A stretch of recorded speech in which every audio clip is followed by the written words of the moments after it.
मेरे प्यारे बच्चों, आप सभी को नमस्कार। क्या हाल है आप सभी के? उम्मीद है आप ठीक ठाक होंगे, मस्त होंगे, बढ़िया होंगे।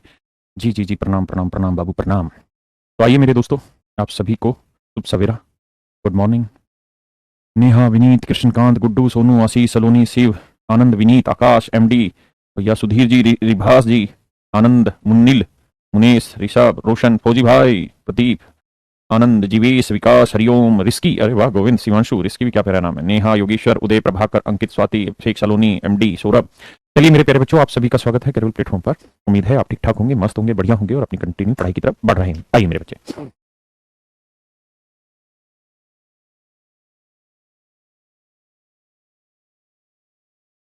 आइए मेरे दोस्तों, आज हम कुछ नई चीजें और बड़ी अच्छी बातें सीखे।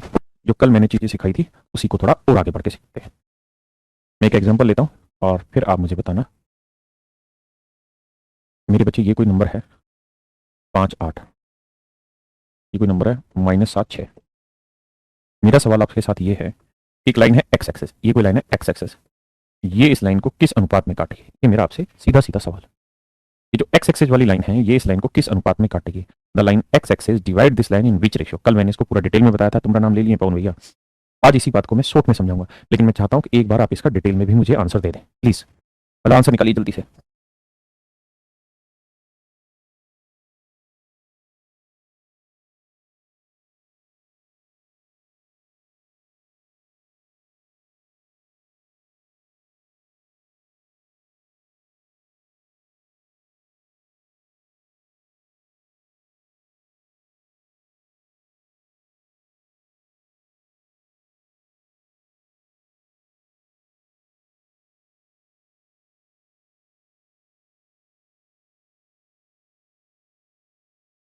बहुत सुंदर। तो आप कहेंगे सर एक्स एक्सेस का मतलब बड़ा साफ सुथरा है।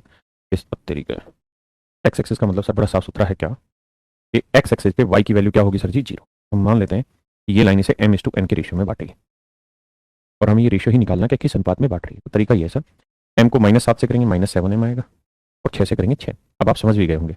ऐसी n को 5 से करेंगे 5n आएगा और n को 8 से करेंगे 8n आएगा। क्या आप सहमत है अपनी बात से? बटे में m+n आए ना मेरे प्यारे बच्चों? अब कहानी क्या है मेरे दोस्तों? अगर हम इस पॉइंट को कंपेयर करें, इस पॉइंट को कंपेयर करें, इस पॉइंट को कंपेयर करें इससे, तो आप पाएंगे कि 6m + 8n, m+n = 0। तो 6m + 8n आए ना? कुछ और ले लीजिए ताकि यहाँ वो रेशियो, क्योंकि अच्छा एक बात और भी समझना यहाँ से, चलो इस बहाने समझा भी देता हूँ। तो 6m = आ गया -8n, 8n 4 से काट, 2 से 2 काट, 2 × 6। आप कहेंगे सर m/n का जो रेशियो आया वो -4/3 आया, -4/3 आया। मेरे प्यारे बच्चों, बड़े सोच समझ के मेरी बात को सुनिएगा। आप जानते हैं कि रेशियो कभी भी नेगेटिव नहीं आता, रेशियो कभी भी नेगेटिव नहीं आता। मेरे प्यारे बच्चों, अनुपात जो होता है वो कभी भी माइनस में नहीं आता। लेकिन फिर भी अगर सवाल में आपसे आ गया आंसर माइनस में रेशियो, तो आपको बहुत अच्छे से याद होगा, मैंने सिखाया था कि कोई पॉइंट किसी लाइन को दो तरीके से इंटरसेक्ट कर सकता है, डिवाइड कर सकता है। एक इंटरनल डिवीजन, अंत विभाजन बताया था, एक इंटरनल डिवीजन, और एक हो सकता है कि कोई पॉइंट यहां हो और फिर इस लाइन को डिवाइड कर रहा हो, तो इसे हम एक्सटर्नल डिवीजन कहते हैं, एक्सटर्नल डिवीजन। तो मेरे प्यारे बच्चों, जब जब आपका रेशियो माइनस में आए, जब जब आपका रेशियो माइनस में आ जाए तो वो एक्सटर्नल डिवीजन की बात कह रहा होता है, और जब जब रेशियो प्लस में आ जाए तो वो इंटरनल डिवीजन की बात कहता है। तो अगर आपसे कोई ये पूछ बैठे यहाँ कि बताओ कि एक्स एक्सिस इस लाइन को एक्सटर्नली इंटरसेक्ट करेगी, डिवाइड करेगी या इंटरनली, तो आपको कुछ नहीं करना, इंटरनली मान के सोल्व कर देना है और सोल्व करके ये देखना है कि हमारा जो रेशियो है प्लस में आया माइनस में आया। अगर प्लस में आया तो हम कहेंगे सर इंटरनली डिवाइड करिए, और अगर माइनस में आया तो हम कहेंगे एक्सटर्नली डिवीजन है। कैसा डिवीजन मेरे बच्चे? एक्सटर्नली डिवीजन है ना? इस बात को समझिए पहले, फिर आगे की कहानी को समझाता हूं। देखिए मेरे दोस्त, अब बात आती है पेपर में इस सवाल को कैसे किया जाए और जल्दी से कैसे करें। देखिए यार, इसकी शॉर्ट ट्रिक लिखवा रहा हूँ, उस शॉर्ट ट्रिक के आधार पे आप ऐसे हर एक सवाल को जल्दी जल्दी कर लेंगे। ये मान लीजिए कोई लाइन है, ए बी कोई लाइन, मेरी प्यारे बच्चों लाइन का नाम क्या है? A B. मैंने बी ए नहीं कहा, ए बी का। ये पॉइंट है x1 y1, ये पॉइंट है मेरे प्यारे बच्चों x2 y2। यानी अगर मैं ए बी कह रहा हूं तो मतलब ए वाला मेरा पहला पॉइंट है और बी वाला मेरा दूसरा पॉइंट है ना? अगर मैं बी ए कहता तो बी पहला ए दूसरा, है ना? अगर वो सवाल में ये कहे कि कोई लाइन ए बी है और इसे एक्स एक्सिस इंटरसेक्ट करती है, एक्स एक्सिस इंटरसेक्ट करती है, और आपसे सिंपली सिर्फ ये लिख दिया जाए कि एक्स एक्सिस इसे किस अनुपात में बांटती है, तो आपका आंसर होगा -y1/y2। My dear student, that would be your answer. मेरे प्यारे बच्चों, ये आपका सही उत्तर होगा। अगर सवाल में ये बोल दिया जाए कि वाई एक्सिस इस लाइन को किस अनुपात में बांटती, तो आंख बंद करके आप कह दीजिएगा -x1/x2।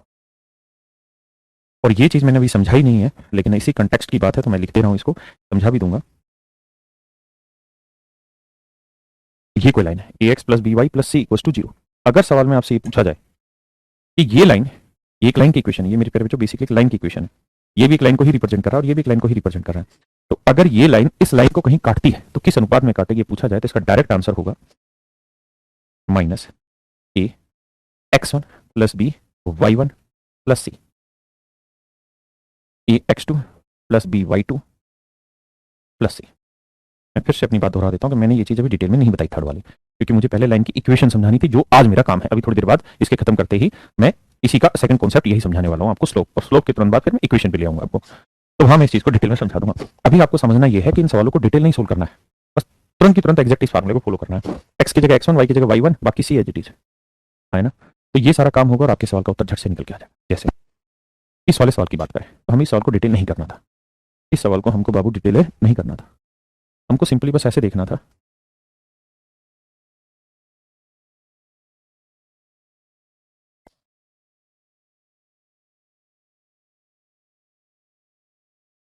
कि अगर पूछे कि किस रेशियो में बांटेगी, तो अगर कोई लाइन एक्स एक्सिस है जो इसे बांट रही है, तो एक्स एक्सिस बांटेगी तो जो रेशियो होगा वो होगा मेरे प्यारे बच्चों -y1/y2। y1 है 8, क्योंकि लाइन यहां से शुरू हो रही है 8, और y2 है मेरे बच्चे 6, है ना। जब काटोगे तो ये आएगा -4/3। तो ये बांटेगी 4/3 में, लेकिन ये एक्सटर्नली डिवीजन होगा। ये मेरे प्यारे बच्चों क्या होगा, एक्सटर्नली डिवीजन होगा। पेपर में शॉर्ट वाला करना है, लेकिन आप उस बात को जब तक महसूस नहीं करोगे, सिर्फ शॉर्ट ट्रिक का फायदा नहीं है, क्योंकि शॉर्ट ट्रिक पेपर में भूल जाओगे आप लोग, है ना। इसलिए मैं उसको इतना आसान भाषा में समझाने की कोशिश करता हूं कि पहले अच्छा फिर उसको बिल्कुल शॉर्ट में लेके चीजों। अब मान लीजिए यही सवाल है, या कोई और सवाल उठा लेता हूं मैं आपको समझाने के लिए, और मैं कह रहा हूं ये कोई लाइन है ए बी, ये पॉइंट है -3 और 8, ये पॉइंट है 5 और 11, ये वही पॉइंट है पी। और मेरे प्यारे बच्चों, मैं कह रहा हूं कि इस लाइन को वाई एक्सिस इंटरसेक्ट कर रही है, इस लाइन को वाई एक्सिस इंटरसेक्ट कर रही है मेरे प्यारे बच्चों। तो आप मुझे ये बताएं कि वाई एक्सिस जिसे किस अनुपात में बांटेगी, वाई एक्सिस मेरे प्यारे बच्चों से किस अनुपात में बांटेगी, ये हमारा आपसे सवाल है। निकालिए जरा। वॉल्यूम कम है बहुत, ये सिद्धांत जी मैं बढ़वा लेता हूँ। अमन भाई कह रहा है कि पेपर में कैसे पता चलेगा कि इंटरनली डिवीजन है या एक्सटर्नली। आपको पता करना क्यों है, आपको तो इंटरनली मान के सोल्व कर लेना है। अगर माइनस में आया तो आप ऑप्शन में दे रखा होगा कि एक्सटर्नली डिवाइड है, इंटरनली, एक्सटर्नली टिक कर दो, और अगर प्लस में आया तो इंटरनली टिक कर दो, है ना। अब घबराइए मत। जैसे इसी सवाल में मैं आपसे पूछ लूं कि इंटरनली डिवीजन है या एक्सटर्नली डिवीजन है, तो आपको सिंपल इंटरनल मान के सोल्व करना और रेशियो देखना क्या आ रहा है। दीपक आवाज कम आ रही है क्या थोड़ी, ठीक आ रही, एक दो के मैसेज आ रहे हैं। आइए, तो मेरे प्यारे बच्चों, जब भी वाई एक्सिस है इसको डिवाइड करेगी तो वो करेगी -x1/x2। माइनस x1 की वैल्यू कितनी है, -3, और x2 की वैल्यू 5, माइनस माइनस प्लस।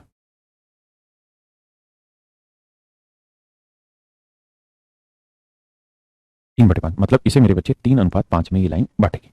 अगर ये गलती से माइनस आ जाती तो हम कहते हैं वाई एक्सिस इस लाइन को एक्सटर्नली 3:5 के रेशियो में बांट रही है। अगर प्लस आया है तो हम कहेंगे कि वाई एक्सिस जैसे इंटरनली बांट रहा है 3:5 में। उसमें घबराने की कोई बात है ही नहीं मेरे दोस्त, आपके लिए है, मेरे लिए, समझा करो। अब मैं इसी सवाल को ये कह दूं कि ये कोई लाइन है और इस लाइन की इक्वेशन है 2x + 3y = 11। बताइए ये लाइन इस लाइन को किस अनुपात में बांटेगी। मैंने ये चीज डिटेल अभी नहीं समझाई, अभी समझाऊंगा आज आधे घंटे के बाद, लेकिन मैंने इसका तरीका लिखवाया है।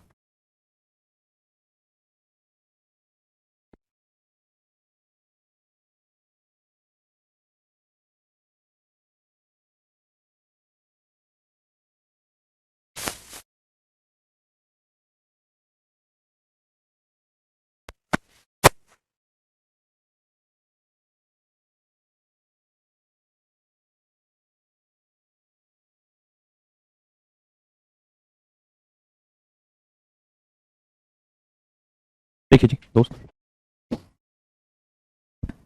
तो पहली बात तो लाइन को लिखो इस फॉर्म में ax + by + c = 0 की फॉर्म। तो उस फॉर्म में लिखते हैं तो 2x + 3y - 11 = 0। 11 को इधर नहीं, इधर ही लेके आना होगा। अब हमें देखना है कि ये इस लाइन को किस रेशियो में बांटेगा। तो उसका फंडा है माइनस AX1। लिखवाना याद है ना, मैंने लिखवाया, अभी नहीं लिखवाया क्या? अच्छा ये ना, इसके भी जस्ट, अरे माइनस का साइन भूल ही गया। Minus AX1 plus B/1 plus, यानी यहाँ X1 Y1, यहाँ X2 Y2, बाकी कुछ है ही नहीं इसमें। तो माइनस का फॉर्मूला AX1, तो 2X1 क्या है, -3, प्लस इसके कौन का दर्द हुआ भैया,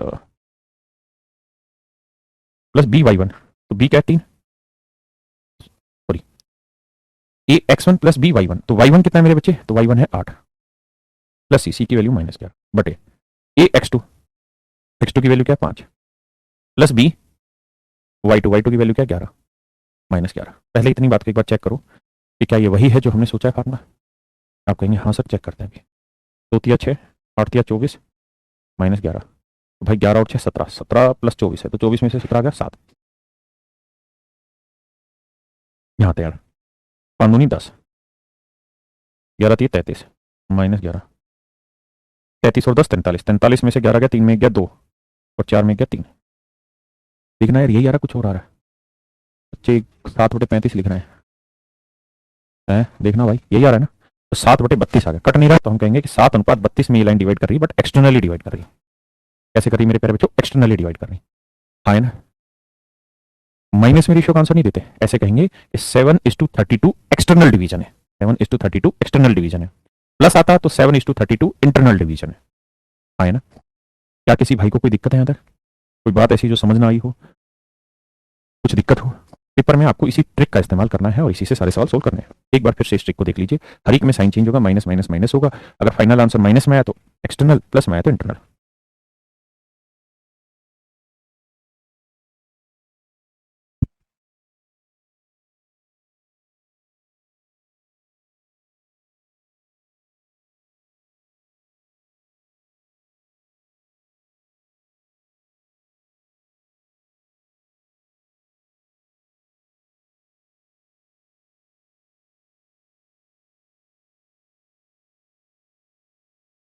आइए मेरे प्यारे बच्चों, क्लियर है? कमेंट किया आपने, जो रील वाला सवाल कराया था निकल गया भाई तेरा कमेंट है। मिड पॉइंट कैसे फाइंड आउट करते हैं भाई, बताया तो था, रेशियो इंटरनल डिवीजन का फार्मूला बताया था, उसमें रेशियो को 1:1 करते हैं तो निकलता है, मैंने सिखाया यार, कैसी बात कर रहा हूँ। रियल लाइफ में कैसे अप्लाई करें, हद है, कहाँ की बात कहाँ जोड़ रहे हो भैया, यहाँ वो चीज़ करनी ही नहीं है तुमने कुछ भी। प्लस सी है या माइनस सी, हद है यार, अरे मैं गधों, यहाँ प्लस सी ही लिखा है, ये बेसिकली किसी भी इक्वेशन की स्टैंडर्ड फॉर्म है, AX प्लस BY प्लस सी,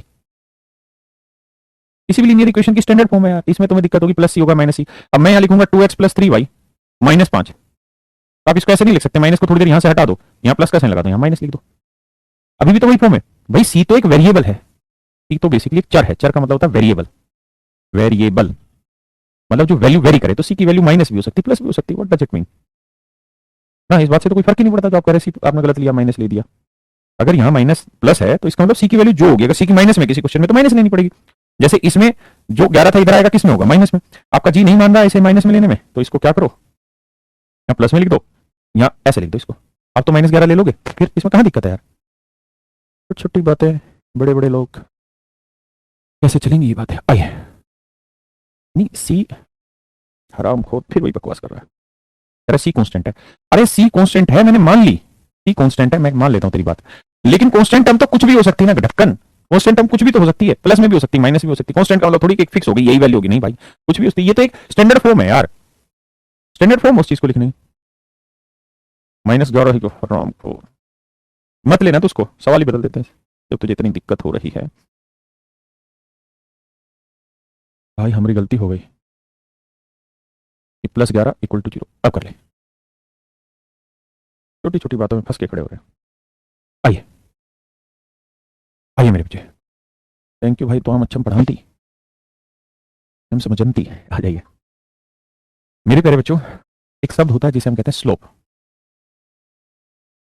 हिंदी में हम इसे ढाल कहते हैं, बहुत सारी जगह इसे हिंदी में इसका जो सही शब्द है वो प्रवणता है, बट हिंदी वालों से भी प्रार्थना है कि अंग्रेजी ही पढ़े, स्लोप। अब भाई वो 11 होगा उस पर कोई जिक्र मत छेड़ो, मैंने समझा दिया जो मैंने समझा था, जितना मुझे ज्ञान था, अब बार बार उस कमेंट को मत करो, हम भी डिस्ट्रैक्ट होते हैं।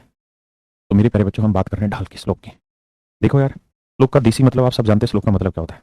जैसे ये कोई सरफेस है ना, ये मान लीजिए कोई सरफेस है, ये कोई प्लेन सरफेस है, ठीक है, ये कोई मेरे भाई प्लेन सरफेस है।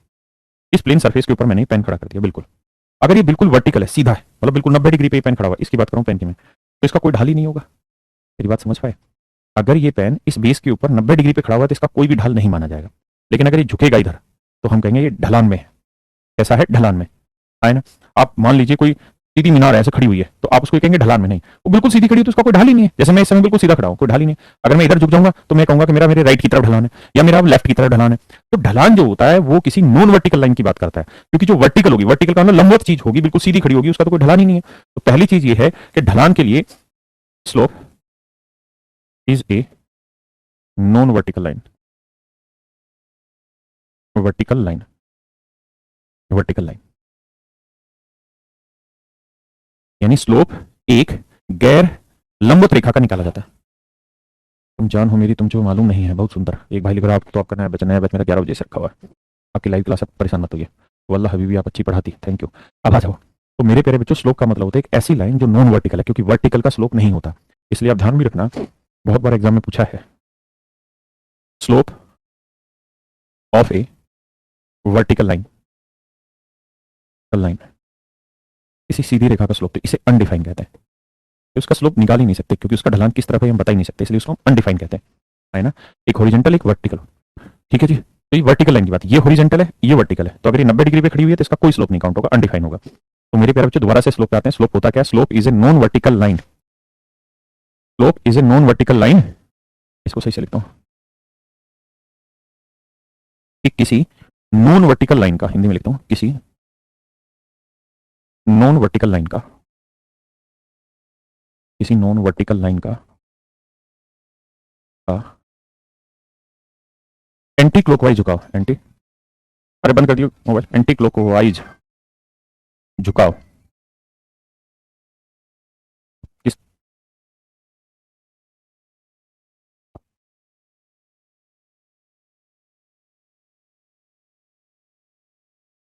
किसी नॉन वर्टिकल लाइन का मेरे प्यारे बच्चों एंटी क्लॉकवाइज जो झुकाव होता है वो स्लोप कहलाता है।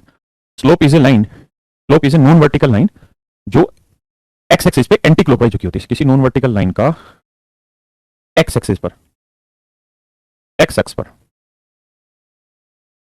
एंटी क्लॉकवाइज झुकाव, पर एंटी क्लॉकवाइज झुकाव स्लोप कहलाता है। मतलब हम हर तरीके से पूरी पृथ्वी को दो हिस्सों में बांट देते हैं, आप जानते हैं इस बात को? आप कहेंगे जी हाँ। अगर हमने पूरी पृथ्वी को दो हिस्सों में बांटा हुआ है तो ये मेरे प्यारे बच्चों मेरी एक्स एक्सिस हुई, एक्स एक्स हुआ, और ये हुआ मेरे प्यारे बच्चों वाई एक्सिस, है ना। तो कोई लाइन है, मान लीजिए ये कोई लाइन है, ठीक है दोस्त, और ये इसके ऊपर ऐसे बिल्कुल सीधी खड़ी हुई है, और मैं कहूं कि यार मुझे इस लाइन का स्लोप बताओ, तो आप कहेंगे ये तो सर वर्टिकल लाइन हो गई, और वर्टिकल लाइन है तो इसका फिर कोई स्लोप नहीं होगा, यानी ये अनडिफाइन हो जाएगी। तो अगर कोई लाइन सर ऐसे बन रही होगी, ऐसे बन रही होगी, तो इसका स्लोप बनेगा, क्यों? क्योंकि ये वर्टिकल नहीं झुकी हुई है। अच्छा, क्लॉकवाइज कैसे, क्लॉक कैसे चलती है मेरे बच्चों? क्लॉक ऐसे चलती है, इधर चलती है, ये होता है क्लॉकवाइज, है ना। और एंटी क्लॉकवाइज का लो ऊपर ऐसे। तो एक्स एक्सिस पे एंटी क्लॉकवाइज झुकाव, यानी ये वाला झुकाव ऊपर की तरफ, एक्स एक्सिस से ऊपर वाला झुकाव, ये वाला जो झुकाव होता है मेरे प्यारे बच्चों, ये स्लोप कहलाता है। अब कोई चीज कितनी झुकी है ये कैसे डिफाइन होगी? तो एंगल से डिफाइन होगी कि 10 डिग्री पे झुकी है, 20 पे झुकी है, 30 पे झुकी है, 70 पे झुकी है, 80 पे, कितने पे झुकी हुई है। तो ये इस एंगल पे डिपेंड करता है, कहां से? Anti clockwise. और अगर ये एंगल दे रखा है तो स्लोप को जनरली जो होता है ना, वो एक शब्द होता है एम, एम से डिनोट करते हैं। जैसे एंगल को आपने देखा थीटा से, अल्फा से, बीटा से डिनोट करते हैं, ऐसे स्लोप को एम से डिनोट कर देते हैं। और एम जो होता है वो टेन थीटा होता है, यानी स्लोप जो होता है वो टेन थीटा होता है। टेन थीटा ही क्यों होता है वो भी मैं आपको समझाता हूँ, लेकिन पहले मुझे इस डेफिनेशन को समझा लेने दीजिए। जैसे मान लीजिए कोई लाइन है, आप कहेंगे सर झुक तो ये लाइन भी रही है, तो इसका झुकाव ये वाला लें या एंटी क्लॉकवाइज वाला लें? तो ध्यान रहे एंटी क्लॉकवाइज वाला झुकाव लेंगे, यानी ये वाला एंगल लेना पड़ेगा इसका झुकाव, ना कि इधर वाला। किसी नॉन वर्टिकल लाइन का एक्स एक्सिस पे एंटी क्लॉकवाइज झुकाव मेरे बच्चे स्लोप कहलाता है। मान लीजिए मैंने कह दिया कि यार ये एंगल 30 डिग्री पे झुकी हुई है, तो इस लाइन का स्लोप बताओ। तो इस लाइन का स्लोप होगा क्या? टेन थीटा, टेन 30 डिग्री, और टेन 30 डिग्री की वैल्यू हो गई 1/√3। मैंने कह दिया कि सर ये 120 डिग्री का कोण बन रहा है, इस लाइन का झुकाव बताओ। तो इसका मतलब इस लाइन का स्लोप होगा m 10 120। और ये बात आप ट्रिग्नोमेट्री पढ़ोगे तब जानोगे कि 120 को हम लिख सकते हैं 180 माइनस 60, और 10 180 10 ही रहेगा तो माइनस 10 60 आ जाएगा, और 10 60 की वैल्यू हो जाएगी √3। तो इसका झुकाव आ जाएगा माइनस में √3, है ना। किस में आ जाएगा? माइनस में √3, है ना। एम ही क्यों लिया? अरे एम एक नाम रखा हुआ है, जैसे बहुत चीजों के स्टैंडर्ड नाम नहीं हो जाते। जैसे हमारी जिस प्रजाति में मैं और आप हैं उस प्रजाति को लड़का कह देते हैं, जहां लड़कियां बैठी उन सबको लड़की कहते थे, भाई लड़का लड़की नाम क्यों रखा गया, क्योंकि था नहीं सेंस, बस रख दिया गया, उसी का प्रचलन चलता आ रहा है। क्लियर है बात? तो नॉन वर्टिकल मीन और वर्टिकल मीन मैं बता चुका हूं अपना बेटा। वर्टिकल माने बिल्कुल सीधा, नॉन वर्टिकल माने जो सीधा ना हो, टेढ़ा इधर उधर कहीं घूम रहा हो, ऐसा। अब आगे आते हैं, ये मैंने बताया ना वर्टिकल लाइन क्या रहता है। अब इसी से अगली वाली बात है कि हम स्लोप को टेन में ही क्यों नापते हैं, टेन थीटा में ही क्यों नापते हैं, उसका एक बेसिक रीजन है, उसी पॉइंट को मैं समझा रहा हूं।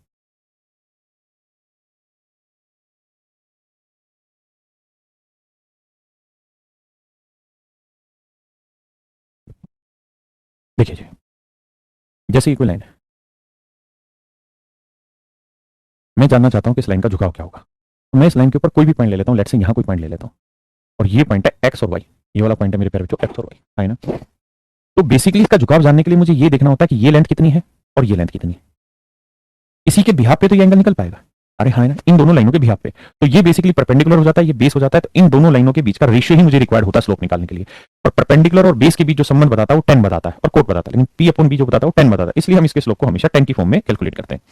अब दूसरी बात कि सर अगर एंगल ना दे रखा हो फिर स्लोप कैसे निकलेगा, भाई आपने बात कह दी अगर एंगल दे दिया, थीटा दे दिया, तो सीधा स्लोप निकलेगा m equal to ten theta. लेकिन सर मान लीजिए एंगल दे ही ना रखा हो, फिर क्या करेंगे। जैसे मान लीजिए कोई लाइन है, मैं ये लाइन बना देता हूँ और मैं आपसे जानना चाह रहा हूँ सर इस लाइन का झुकाव बताइए क्या है, और मैं आपको ये दे ही नहीं रहा हूँ सर कि ये लाइन कितने डिग्री का कोण बना रही है एक्स एक्सिस पे। अब बताओ, तो मेरे प्यारे बच्चों अगर आप ऐसा नहीं कहेंगे तो आप ये बताएंगे कि मुझे ये पॉइंट है सर आपके पास, हाँ जी है, ये पॉइंट है सर x1 y1, बिल्कुल है सर। ये पॉइंट है सर आपके पास, बिल्कुल है सर x2 y2, बिल्कुल है सर। अब मेरे बच्चों मुझे ये बताओ कि क्या आप मुझे बता सकते हैं कि ये लेंथ कितनी होगी, और क्या मुझे ये बता सकते हैं कि ये लेंथ कितनी होगी, आपको नहीं बिल्कुल पता चल जाएगा सर ये लेंथ होगी y1 और ये वाली लेंथ होगी y2। क्या मुझे ये बता सकते हैं कि ये वाली लेंथ कितनी होगी, बिल्कुल। और क्या आप ये बता सकते हैं कि ये वाली लेंथ कितनी होगी,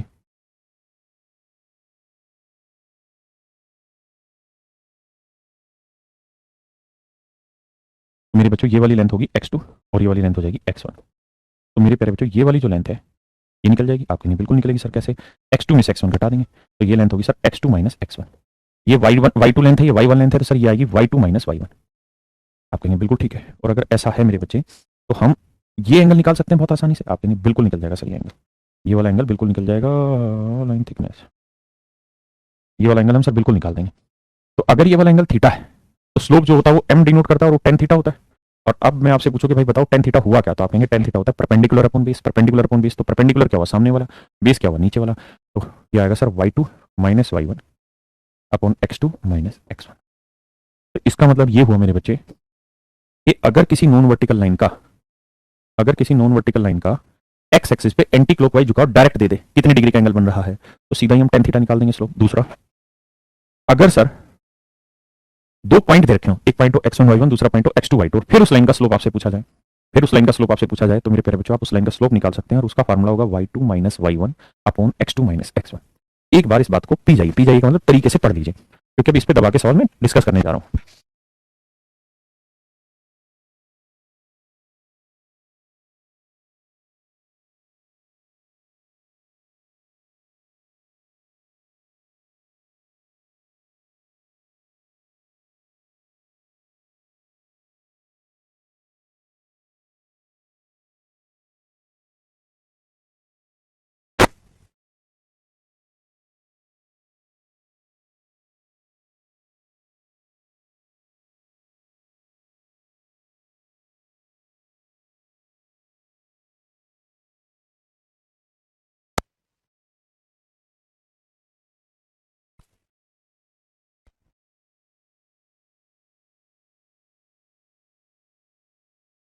आइए मेरे प्यारे बच्चों, अब मैं इस बात को सीधे स्पष्ट रूप से समझा देता हूं कि अगर किसी लाइन पे कोई दो पॉइंट दे रखे हो x1 y1 और x2 y2, और मेरे प्यारे बच्चों मैं आपसे पूछे इस लाइन का स्लोप बताइए क्या होगा, इस लाइन का स्लोप होगा y2 minus y1 upon x2 minus x।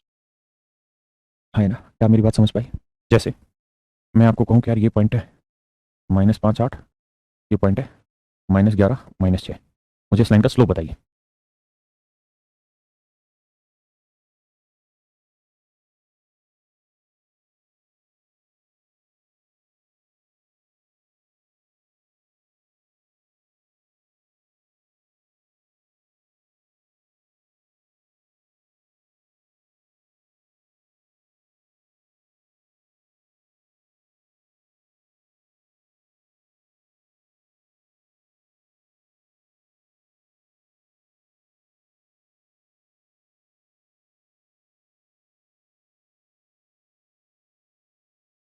तो मेरे प्यारे बच्चों आप कहेंगे सर निकाल देते हैं स्लोप। स्लोप का फार्मूला होगा क्या, y2 minus y1 upon x2 minus x1। तो x1 हो गया -5, तो 8 और 6 14, माइनस का माइनस माइनस प्लस 11 में से 5 गया 6, माइनस का माइनस से माइनस 7/3।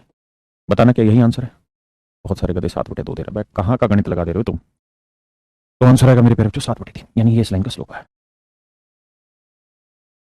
मेरे प्यारे बच्चों ये पॉइंट है 5 ए, ये पॉइंट है -1 -7, इस लाइन का स्लोप है -2/3। फाइंड द वैल्यू ऑफ ए। तो आप मुझे ए का मान याद करिए क्या होगा।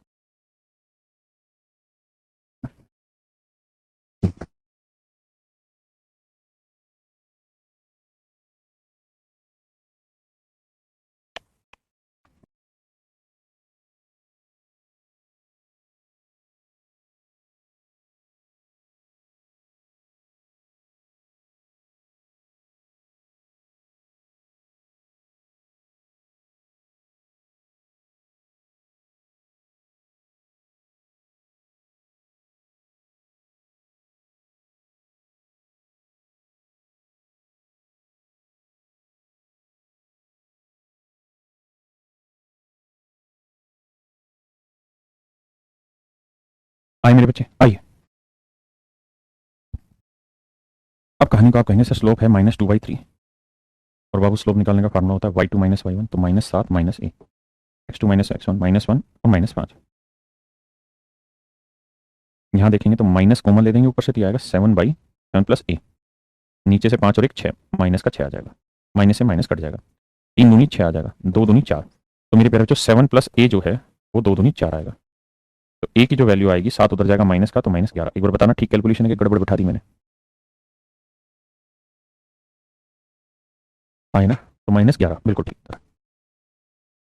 अब मेरे बच्चों इस पे एक सवाल ले लेते हैं।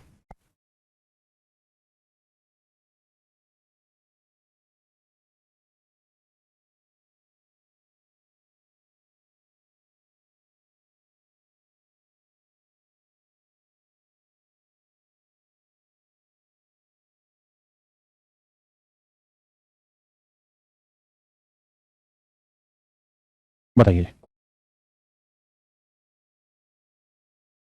सारे पेपर के क्वेश्चन पिक करें।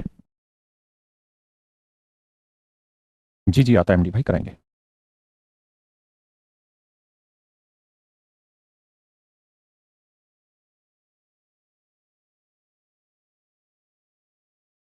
जो भाई अंडरस्टैंड नहीं कर पा रहे घबराए नहीं, होगा, अंडरस्टैंड भी होगा।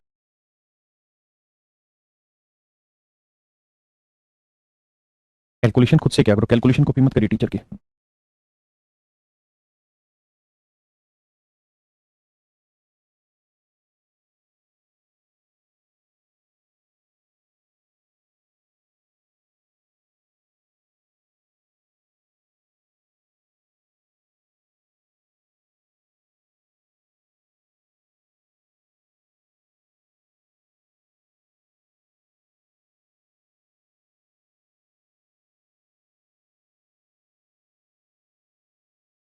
मेरा भैया स्लोप है -2/3, डायरेक्ट दे दिया है, और 2 पॉइंट है, एक है x -3 और दूसरा पॉइंट है मेरे बच्चे 5 और 2। तो फार्मूला होगा y2 माइनस y1, तो 2 माइनस -3, और x2 माइनस x1, तो 5 माइनस x। ये minus minus plus 5/5 minus x। अब भैया गुना करेंगे, -2 को 5 से करेंगे -10 आएगा, और -2 को -x से करेंगे +2x आएगा, 3 को 5 से करेंगे 15 आएगा मेरे बच्चे। तो 2x बराबर 15 और 10 25, x की वैल्यू 25/2 यानी 12.5। अब बताइए कितने बच्चे निकाल पाए? थोड़ा समझ नहीं आ रहा, समझ क्यों नहीं आ रहा? सीधा सीधा ही तो फार्मूला अप्लाई कर रहे हो, और कुछ है थोड़ी कैलकुलेशन में।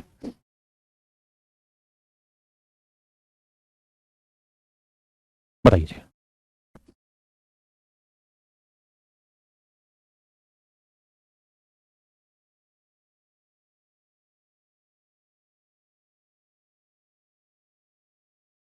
और मेरे प्यारे बच्चों आपकी जो छुट्टी रहेगी वो 8 9 10 11 12।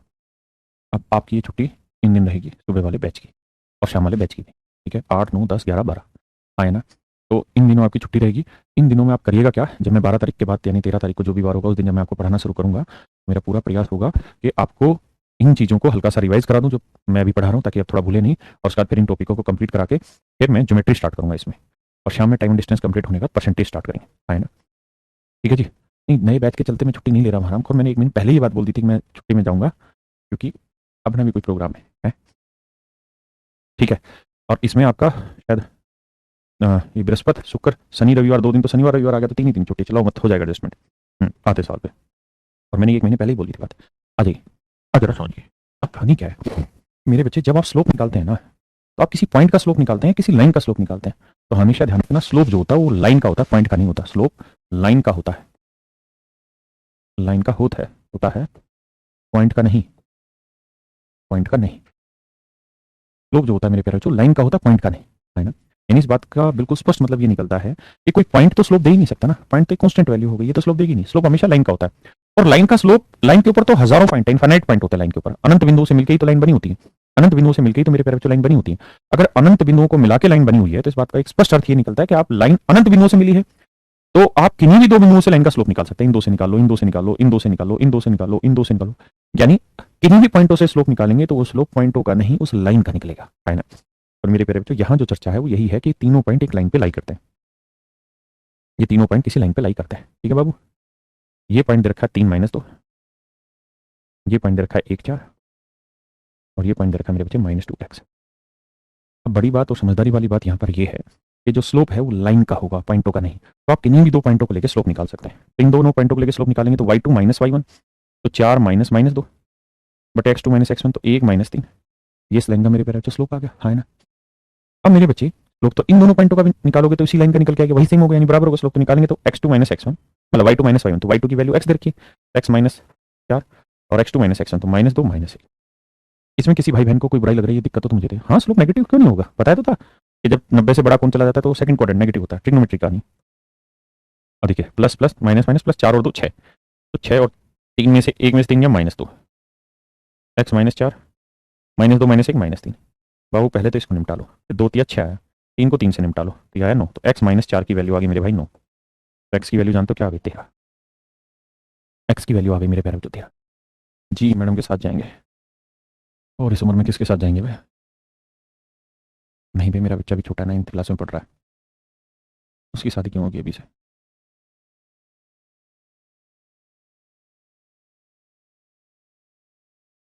सर इक्वल क्यों किया है? इक्वल इसलिए किया है क्योंकि आप इस लाइन का ही तो स्लोप निकालना है। उस स्लोप का आप इन 2 पॉइंटों से निकालेंगे तब भी इसी लाइन का स्लोप आया, इन 2 से स्लोप निकाला तब भी इसी लाइन का स्लोप आया, तो दोनों स्लोप इक्वल ही तो होंगे। अरे हाँ है ना भाई, ये जो क्योंकि मैंने डेट लिखी है 8 से 12 तक, इसमें सुबह शाम दोनों क्लासें बंद रहेंगी आपकी, पढ़ा जाए आगे। मुझे पूरी उम्मीद है आपको मेरी बात समझ में आई होगी। अब और आगे आते हैं। टन टन टन टन टन टारा टल्टी है टोटे पारा, टाटे टोटी टोटे हैं टोलटे प्लस चिटलाओ।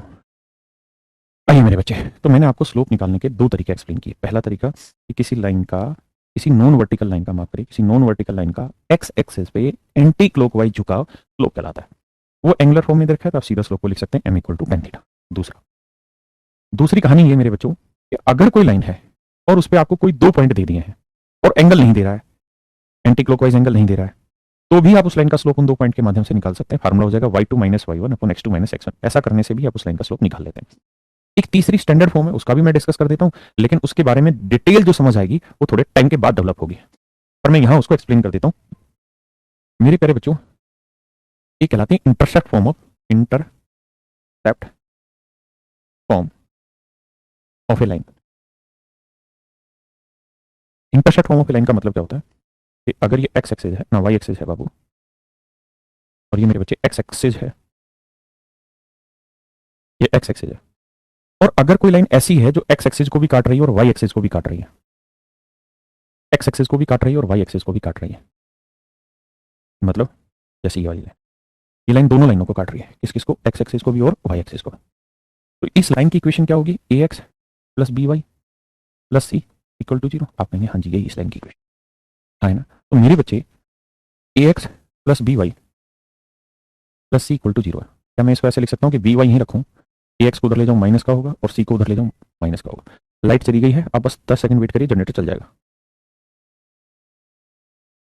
शनिवार राती मैनू नींद नहीं आती, शनिवार राती। अबे लाइट जी राजपूत जी पता है। आइए और अगर मैं यहां से y की वैल्यू निकाल लूं, यानी y का कोफिशिएंट या 1 कर दूं, तो मुझे क्या करना होगा, सबको b से भाग देना होगा, तो ये आएगा minus a by b, x minus c by b, है ना? क्या मेरी बात से सहमत है? तो मेरे प्यारे बच्चों, जब आप किसी लाइन को, किसी स्ट्रेट लाइन को y equal to m x plus c की फॉर्म में लिख देते हैं, जब आप किसी स्ट्रेट लाइन को y equal to m x plus c की फॉर्म में लिख देंगे, अगर आप ऐसा लिख पाने में संभव हो पाए, कामयाब हो पाए, यानी जहां y का कोफिशिएंट 1 हो, तो जो x का कोफिशिएंट होता है ना, वो बेसिकली उस लाइन का स्लोप कहलाता है, तो वो उस लाइन का डायरेक्ट स्लोप कहलाता है। और जो c होता है ना, ये मेरे बच्चे y इंटरसेप्ट कहलाता है। इसका क्या मतलब है समझाता हूँ, क्योंकि इसका डिटेल थोड़े टाइम में आने वाला है ना? लेकिन एक बार इसे पढ़िए, फिर मैं इसका अर्थ समझाता हूँ।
आइए मेरे बच्चे,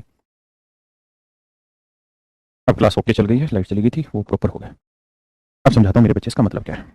यानी अगर y का कोफिशिएंट 1 बना लोगे, तो m जो होगा वो स्लोप हो जाएगा। दूसरा कि y इंटरसेप्ट होता है। y इंटरसेप्ट का मतलब है कि जो ये लाइन है, ये y एक्सिस को जहां काट रही है, y एक्सिस को जहां काट रही है, तो ओरिजिन से जहां इसने y एक्सिस को काटा है, वो जो डिस्टेंस कहलाएगी ना मेरे बच्चे, वो कहलाएगी c।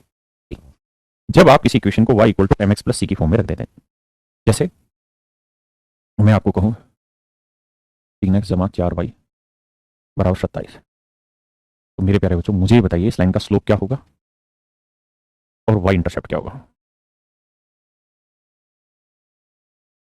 स्लोप क्या होगा मेरे प्यारे बच्चों, y इंटरसेप्ट क्या होगा? y is equal to perpendicular distance at y। जी साक्षी जी, पढ़ लिया आपका कमेंट।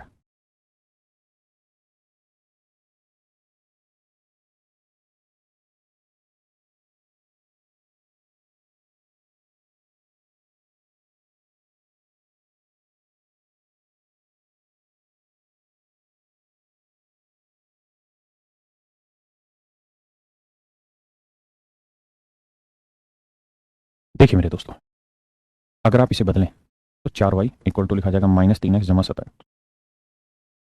तो y की वैल्यू क्या होगी मेरे बच्चे, -3/4 x प्लस 27/4। अब मेरे बच्चे जो x का कोफिशिएंट होगा वो क्या होगा, आपका स्लोप। तो y equal to m x plus c, है ना? इसका मतलब इस लाइन का जो स्लोप होगा ना, वो होगा मेरे बच्चों -3/4, और 27/4 होगा सी की वैल्यू। 27/4 का मेरा मतलब है कि लगभग ये 6.75 ना, ये वैल्यू आई। तो इसका मतलब y एक्सिस पे ओरिजिन से 6.75 डिस्टेंस, यानी अगर ये डिस्टेंस 6.75 है, तो इतनी दूरी से एक लाइन y एक्सिस को काटेगी, चाहे वो ऐसे काटे, कैसे भी काटे, लेकिन वो यहां से काटेगी ओरिजिन से, है ना? तो ये सी कहलाता है। क्या मेरी बात समझ पा रहे हैं, है ना? क्या किसी भाई को कोई दिक्कत है यहां तक? नहीं। अगर मैं मान लीजिए आपको सवाल में कह दूं कि किसी लाइन का स्लोप, किसी लाइन का जो स्लोप है वो 4/3 है, और y इंटरसेप्ट जो है, y इंटरसेप्ट का जो y को काटेगी वो है -11, तो मुझे लाइन की इक्वेशन बताइए क्या होगी? तो आपको सीधा सा कहना है कि सर इक्वेशन होगी y equal to m x plus c. तो y m की वैल्यू सर 4/3 और c की वैल्यू होगी सर -11, है ना? अब हमें क्या करना है, 3 से दोनों तरफ गुना करना है, तो 3y बराबर 4x माइनस 11 3 33, ताकि बटे वाला 3 हट जाए। 3 से इधर भी क्या, इधर भी क्या, इधर भी क्या। अब 3y यहीं रखते हैं, 4x इधर लाएंगे, किसका होगा, माइनस का, बराबर माइनस 33। या तो ये आंसर दे दीजिए, पूरे से माइनस कॉमन ले देंगे, तो 4x माइनस 3y बराबर आ जाएगा प्लस का 33। ये हमारी इक्वेशन बन जाएगी, आए ना। किसी भाई को कोई दिक्कत है तक नहीं, इस पे कुछ सवाल आए उस पर चर्चा कर लेते हैं।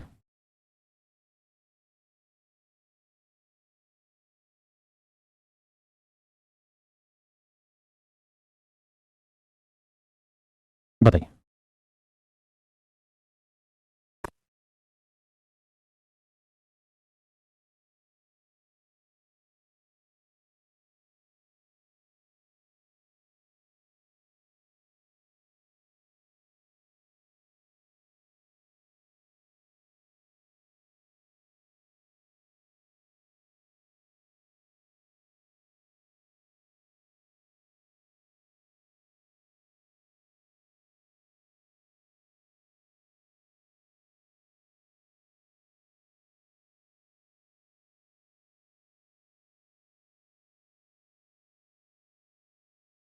आइए मेरे भाई,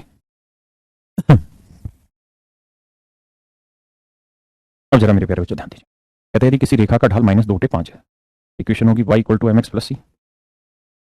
m की वैल्यू -2/5 x और c की वैल्यू है 6, क्योंकि वो ये कह रहा है ना y एक्सिस पे मिलने वाला बिंदु 6 है, यानी ये लाइन y एक्सिस को 6 पॉइंट पे काटती है। बिंदु 5 से गुना करोगे 5y -2x और 5 से इधर करोगे 5 × 30। ये -2x इधर लाओगे मेरे बच्चे, प्लस का 2x + 5y बराबर 30। ये मेरे बच्चे इस लाइन की इक्वेशन बन गई।